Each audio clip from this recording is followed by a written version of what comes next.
പുതിയൊരു വീഡിയോയിലേക്ക് എല്ലാവർക്കും സ്വാഗതം. ഇന്ന് ഞാൻ വന്നിട്ടുള്ളത് നല്ലൊരു കടച്ചക്ക വറുത്തരച്ച കറിയുടെ റെസിപ്പിയുമായിട്ടാണ്. അപ്പോൾ കറി ഉണ്ടാക്കാനായിട്ട് ഞാനിവിടെ ഒരു കടച്ചക്ക എടുത്തു വച്ചിട്ടുണ്ട്.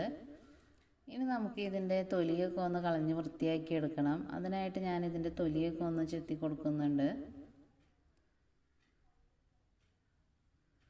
അപ്പോൾ അത് കടച്ചക്കയുടെ പുറം ഭാഗമൊക്കെ ഒന്ന് തൊലി കളഞ്ഞെടുത്തിട്ടുണ്ട്. ഇനി നമുക്ക് നടുവേ പിളർന്ന ശേഷം അതിൻ്റെ കൂഞ്ഞിൽ ഭാഗം കൂടി ഒന്ന് ചെത്തിക്കളയണം. എന്നിട്ട് നല്ലതുപോലെ ഒന്ന് കഴുകിയ ശേഷം ഇതൊന്ന് ചെറുതായിട്ട് കട്ട് ചെയ്തെടുക്കാം.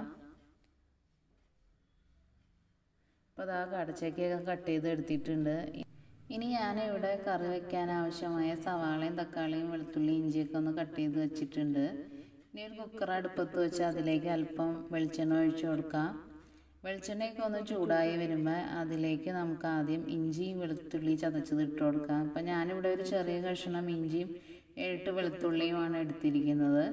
അത് നന്നായിട്ടൊന്ന് വഴറ്റിയെടുക്കാം. അപ്പോൾ അതാ ഇഞ്ചിയും വെളുത്തുള്ളിയൊക്കെ ഒന്ന് വഴന്ന് കിട്ടിയിട്ടുണ്ട്. ഇനി നമുക്ക് ഇതിലേക്ക് ഒരു സവാള കട്ട് ചെയ്തും കൂടി ചേർത്ത് കൊടുക്കാം.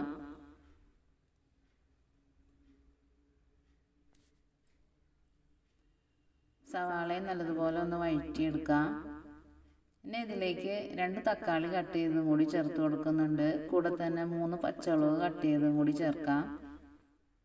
എന്നിട്ട് എല്ലാം കൂടി നല്ലതുപോലെ ഒന്ന് വഴറ്റിയെടുക്കാം.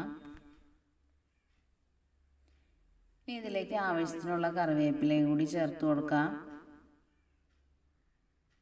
എല്ലാം കൂടി നല്ലതുപോലെ വഴന്ന് കഴിയുമ്പോൾ നമുക്ക് ഇതിലേക്ക് വേണ്ട പൊടികൾ ചേർത്ത് കൊടുക്കാം. അതിനായിട്ട് 2 ടീസ്പൂൺ മല്ലിപ്പൊടി ചേർത്ത് കൊടുക്കുന്നുണ്ട്. കൂടെ തന്നെ 2 ടീസ്പൂൺ മുളക് പൊടി, 1/2 ടീസ്പൂൺ മഞ്ഞൾപ്പൊടിയും ചേർത്ത് കൊടുക്കാം.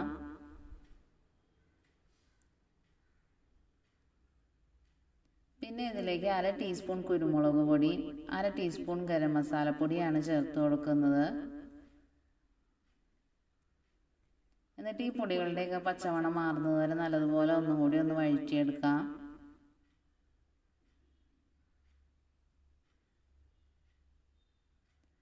അപ്പോൾ ആ പൊടികളുടെയൊക്കെ പച്ചമണമൊക്കെ ഒന്ന് മാറി തുടങ്ങിയിട്ടുണ്ട്. ഇനി നമ്മൾ നേരത്തെ കട്ട് ചെയ്ത് വെച്ചിരുന്ന കടച്ചക്ക ചേർത്ത് കൊടുക്കാം. അതിന് മുമ്പ് അല്പം ഉപ്പും കൂടി ചേർത്ത് കൊടുക്കുന്നുണ്ട്.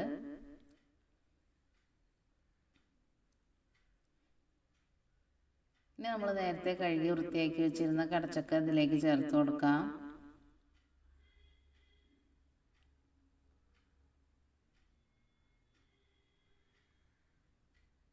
ഇനി ഇതെല്ലാം കൂടി നല്ലതുപോലെ ഒന്ന് മിക്സ് ചെയ്തെടുക്കണം.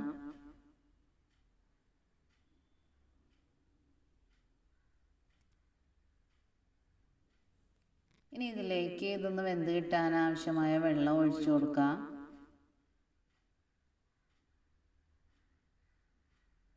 എന്നിട്ട് ഒരു 2 വിസിൽ വരുന്നത് വരെയാണ് ഞാനിതൊന്ന് വേവിച്ചെടുക്കുന്നത്. ഇനി നമുക്ക് കുക്കറൊന്ന് നല്ലതുപോലെ അടച്ചു വയ്ക്കാം.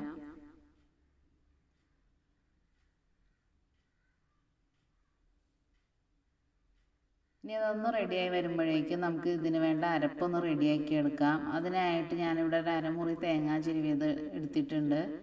അതൊരു പാത്രത്തിലേക്ക് ഇട്ട് കൊടുക്കാം. ഇനി ഇത് നല്ലതുപോലെ ഒന്ന് വറുത്തെടുക്കണം. അതിനായിട്ട് ഞാനിവിടെ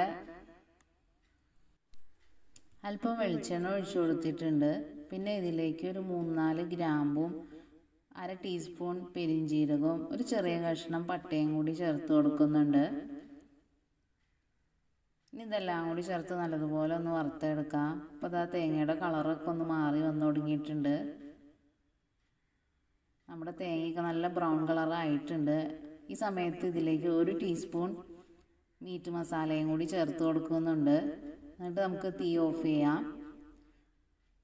കരിഞ്ഞു പോകാതെ കുറച്ച് സമയം കൂടി ഒന്ന് ഇളക്കി കൊടുക്കാം. നല്ലതുപോലെ തണുത്ത ശേഷം മിക്സിയുടെ ജാറിലേക്ക് ഇട്ട് കൊടുക്കാം.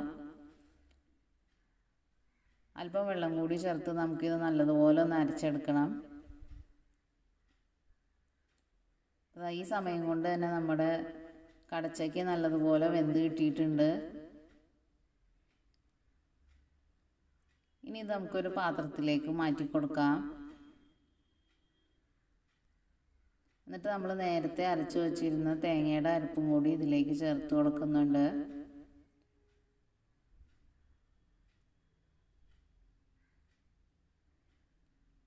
എന്നിട്ട് ഇതിനെ ഒന്ന് നന്നായിട്ടൊന്ന് തിളപ്പിച്ചെടുക്കാം.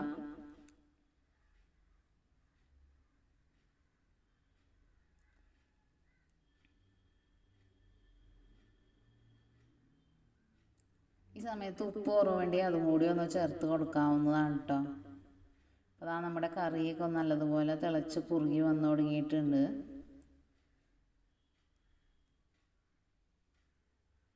ഇനി നമുക്ക് അടുപ്പ് ഓഫ് ചെയ്യാം. ഇതൊന്ന് താളിച്ചെടുക്കണം. അതിനായിട്ടൊരു പാത്രം അടുപ്പത്ത് വെച്ച് അതിലേക്ക് അല്പം വെളിച്ചെണ്ണ ഒഴിച്ചു കൊടുക്കാം. അതൊന്ന് ചൂടായി വരുമ്പോൾ ഇതിലേക്ക് അല്പം കടുക് ഇട്ട് കൊടുക്കുന്നുണ്ട്.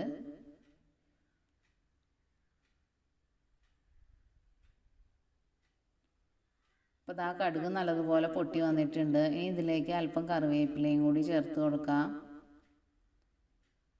എന്നിട്ട് തീ ഓഫ് ചെയ്യാം. ഇനി നമ്മൾ നേരത്തെ എടുത്തു വച്ചിരുന്ന കറിയിലേക്ക് ഇത് ഒഴിച്ചു കൊടുക്കാം. അപ്പോൾ അതാ നമ്മുടെ കറിയൊക്കെ ഇവിടെ റെഡി ആയിട്ടുണ്ട്. അപ്പോൾ എല്ലാവരും ഒന്ന് ട്രൈ ചെയ്ത് നോക്കണം. വീഡിയോ ഇഷ്ടമായാൽ ലൈക്ക് ചെയ്യാനും ഷെയർ ചെയ്യാനും സബ്സ്ക്രൈബ് ചെയ്യാനൊക്കെ ഒന്നും മറക്കരുത്.